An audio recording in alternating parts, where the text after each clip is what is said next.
my top four, the Bollinger Bands, the MACD, the stochastics, and the parabolic stop and reverse.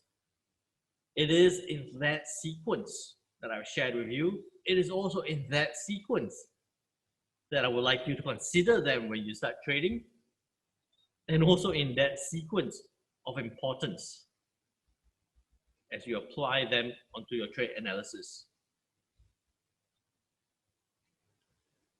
In the next session, we're putting it all together, answering the 5 steps all together on how to find trades.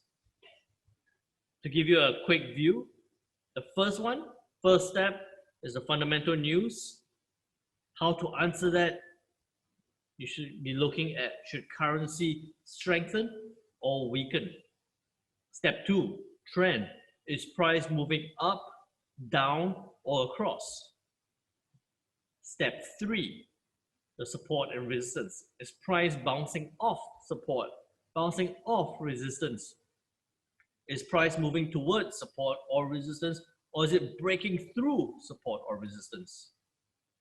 Then you have your indicators, whether it tells you strength or change. For example, a Bollinger Band, if price is outside of Bollinger Band, it tells you possible change. If price is within the 1 and 2 standard deviation of Bollinger Band, it could tell you strength. MACD, if it's coming close and you see a triangle forming, possible change. If you see a big triangle formed already, possible strength. Stochastics, change as it comes out of overbought or oversold. Strength as it moves towards overbought or oversold. PSAR, strength when it's far away from candle. Change when it's near the candle. And then step 5, looking at the news, planning your trades. Are there any upcoming news that could affect your currency trade? That's all I have to share with you tonight.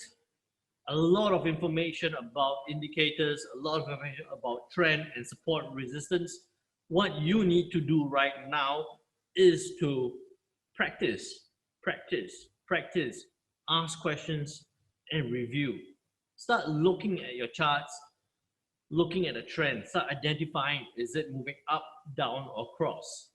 As quickly as you can, start drawing your support and resistance lines so that you can identify whether it's bouncing off, moving towards, or breaking through. Start looking at the indicators and understanding the Bollinger Band, the MACD, the stochastics, and the PSAR. And for those of you who have not already signed up for LCMS Traders Club, make sure you do. The non-farm payroll session is this Friday. Non-farm payroll trading is this Friday. It's only $199 a year to sign up with LCMS Traders Club. You get two weekly sessions. You get all the trade ideas, you get all the guidance, you get all the analysis, and you get to attend this Friday's non-farm payroll live trading session. Those of you who do not already have a live trading account, make sure you get your trading account set up. You might be interested. I might identify trades that you can jump into even before the news, so that you can attend the session and also make some money. With that said, I hope you had a fantastic session going through all the technicals today. Please continue asking questions in the comments.